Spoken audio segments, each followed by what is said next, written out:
Саламатсыздарбы, кабарлардын кечки чыгарылышы менен тааныштырып, түз эфирде мен Альбина Жолоева. Лейлекте жөлөк пул чегерүүдө мыйзам бузуу болгону аныкталды. Бул тууралуу бүгүн Азаттыкка Баткен облустук ички иштер башкармалыгынан кабарлашты. Лейлек районунун Лейлек жана Самбула айыл аймагынын жооптуу кызматкерлери 2013 жылдын февраль айынан баштап быйылкы жылдын май айына чейин аз камсыз болгон үй бүлөлөргө ай сайын берилүүчү жөлөк пул эрежесин бузуп, документтерге жалган маалымат жазган. Кээ бир жарандарга акчаны негизсиз берген деп айыпталууда. Милициянын эсептөөсүндө бюджетке жалпысынан 168 000 сом зыян келтирген. Окуя боюнча Лейлек райондук прокуратурасы кылмыш ишин козгоп, тергөө жүрүүдө. Билим берүү министрлиги мектептерге бүтүрүү кечелерин өткөрүш үчүн акча чогултууга тыюу салды. Тиешелүү буйрукка аталган министрликтин орун басары Токтобүбү Ашымбаева кол койду. Буйрукка ылайык мектептер 20 июнда 9 класстардын бүтүрүүчүлөрүнө толук эмес сортто билим тууралуу күбөлүктү, ал эми 23 июнда 11 класстарга аттестат тапшырары керек. Расмий салтанаттан тышкары министрлик кечки жана түнкү бүтүрүү кечелерин мектептин аймагында, көңүл ачуучу жайларда, кафе, ресторандарда, ошондой эле жаратылышта өткөрүүгө тыюу салды. Мыйзамсыз аракеттерге баргандарга чара колдонмокчу. Жалал Абад шаарында жаш өспүрүмдөргө абайлагыла балдар аттуу рейд өткөрүлүп жатат. Иш-чара Жалал Абад облустук ички иштер башкармалыгы тарабынан уюштурулуп, мектеп окуучуларына жолдо жүрүүнүн эрежелери үйрөтүлөт. Быйыл жаш өспүрүмдөрдүн катышуусундагы жол кырсыктары былтыркы жылдын ушул мезгилине салыштырмалуу 17%га өскөн. Анын ичинен каза болгондор бир учурга көп катталды. Буга байланыштуу облус аймагында өспүрүмдөргө байланышкан кылмыштуулуктун алдын алуу максатында абайлагыла балдар рейди 19 майга чейин уланат. Көңүл бургула балдар аттуу алдын алуу рейди өтөт. Бунун максаты жол кырсыгын алдын алуу, ошондой эле мектеп окуучуларына жолдо жүрүүнүн эрежелерин үйрөтүү болуп саналат. Мына статистикага таянып кетсек, бунун негизги максаты былтыркы жылкы 4 ай ичине караганда быйыл 2016 жылы жаш өспүрүмдөрдүн катышуусу менен катталган жол кырсыктары көп катталууда да. Жалал Абадтын Сузак районундагы Жалгыз Жаңгак айылында көчкү коркунуч урчуду. Учурда кооптуу деп табылган 13 үй бүлө башка жайга көчүрүлүп жатат. Өзгөчө Кырдаалдар министрлиги тынымсыз жаап жаткан жаанга байланыштуу жердин жылышы байкалганын билдирүүдө. Министрлик жогоруда айтылган кожолуктарды жер көчкү жүрүү ыктымалы бар аймактан чыгып кетүү боюнча аракеттерди 20 жылдан бери көрүп келет. Бирок эскертүүлөрдөн натыйжа чыккан эмес. Көчкү коркунучу жаралган аймактагы жашоочулардан кабарчыбыз Кылымжан Азамат кызы кабар алган. Кубарт айыл аймагынын Жалгыз Жаңгак айылында 14 майдан 15 майга караган түнү жер көчкүнүн жылуусу байкалган. Адистердин айтымында ошол учурдагы жер көчкүнүн көлөмү 1 миллион метр куб болгон болсо, бүгүнкү күндө 10 миллион метр куб болгон. Ал жер көчкү саатына 1 метрден жылып келүүдө. Бул болсо айыл тургундары үчүн коркунуч жаратууда. Адырлар бизде сүрүлүп атат.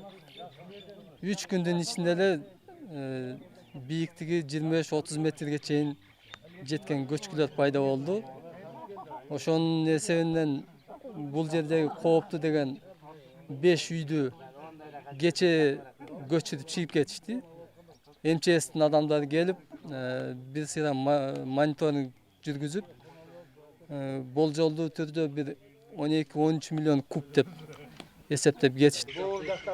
Бүгүнкү күндө кооптуу жайда турган 13 үй бүлө башка жерге көчүрүлүүдө. Маалыматка ылайык, ал кожолуктар буга чейин 1994 жана 98 жылдары коопсуз жайга көчүү үчүн мамлекеттен судда жана жер тилкелерин алып, бирок кооптуу аймакка кайрадан келе беришкен.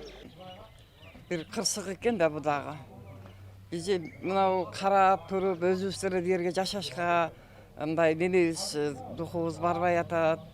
Мындан канча жыл мурун 90-жыл беле 90-жылы көчкү жүргөн. Ошондон бери бул жерде бизге мүмкүнчүлүктөр берген эмес, жашашкачы суда берген, анча-мынчаларын эме кылган. Бүктөрүбүздү алып кеткенбиз.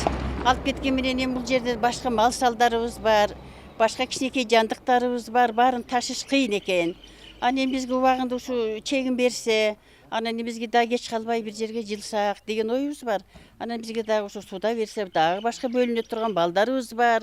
Баардыгын кошо өзүбүз менен алып жүрө албайбыз. Тургундарды коопсуз жайга көчүрүү маселеси учурда толук чечиле элек. Жалгыз Жаңгак айылындагы жашоочулар кооптуу аймактан кечинде чыгып кетип, күндүзү короо жайынан кабар алганы келишет. Ошондой эле бул аймакка жаш балдар келбеши үчүн атайын нөөмөтчүлөр көзөмөлгө алып кайтарышууда. Түштөн кийин биз көрөр менен келип, ыкчам түрдө ушу 4 үй бүлөнү көчүрүп чыгып кеттик. Коопсуз жайга өзлөрүнүн үй бүлөсүнө бардык үй мүлкүн, жүк тагын бардыгын жүктөп, мал алы менен бардыгын алып чыгып, коопсуз жайга көчүрүп чыгарып, бул жерде азыр эч ким жок. Эми турак жайларын бузуш проблема болуп атат. Турак жайларын бузуп, бардык адамдарды бул жерге иштетип, массаны көбөйтүшкө биз жарты жыл атат. Ошон үчүн кооптуу жай болгондуктан көпчүлүк элди көп келтирбей атабыз бул жерге. Азыркы убакта жер көчкүнүн жылуусу активдүү. Көчкү мындан ары дагы жылса, сел арыгын толук тосуп калуу коркунучу бар. Суу тосулса, жалгыз Жаңгак айылына коркунуч жаратат. Кооптуу аймакка өзгөчө Кырдаалдар министрлигинин кызматкерлери барып, кайрадан мониторинг жүргүзүшөт. Ал жердеги сел каналындагы суунугун башка жакка буруу маселеси көрүлөт. Бүгүнкү күндө эскертүүлөр биз тараптан берилип келет. Кечеги көчкү орто эсеп менен 10 000 куб жылышуу пайда болгон. Коркунуч бар.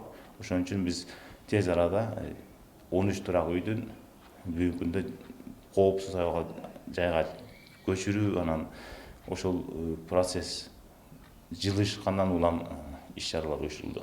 Жалал Абад облусунун аймагындагы калктуу конуштарга жолдорго жер көчкү коркунучун алып келе турган 382 тилке бар.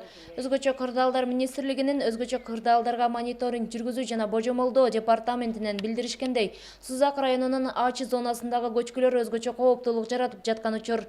Азыркы тапта жер көчкү коркунучу бар тилкелерде 1853 үй бүлө жашап жатат. Кылым жана Замат кызы Шайыр Зайырбек уулу, Ынтымак, Жалал Абад облусу. Кара Суу районуна караштуу Кыргыз Чек айылында баарлашуу аянтчасы ачылып, Достук Секичеси деген наам ыйгарылды. Анда айылдагы 16 жаштан 25 жашка чейинки аралыктын өкүлдөрүнөн түзүлгөн жаштар сейил куралашат. Аянтча Safe World компаниясы жана эл аралык толеранттуулук фондунун каржылоосунда жаштар элчилигинин долбоорунун алкагында курулду. Максаты улуттар аралык ынтымакты чыңдоо болуп саналат. Белгилей кетсек, мындай баарлашуу аянтчасы Мады айыл өкмөтүндө биринчи ирет ачылып жатат. Бул секиченин негизги максаты айтып турган эле Достук Секичеси. Бул жерде Мады айыл өкмөтүндө негизинен көп улуттун өкүлдөрү жашайт. Ошол себептен жаштардын ынтымактуулукка чакыруунун максатында курулду. Бул секиченин ачылышы биз үчүн абдан жакшы болду. Эмне үчүн дегенде, бул мектептен келип жатканда ушул жерде досторубуз менен сүйлөшүп отуруп, жана ошондой эле бул биринчи жолу ушул биз жакта курулду. Бул сиздерге жеткирип үлгүргөн акыркы кабарлар болду. Ушул жана башка жаңылыктар биздин сайтта да жайгаштырылган. Маалыматтар менен кененирээк ынтымак Чекиф KG сайтынан тааныша аласыздар.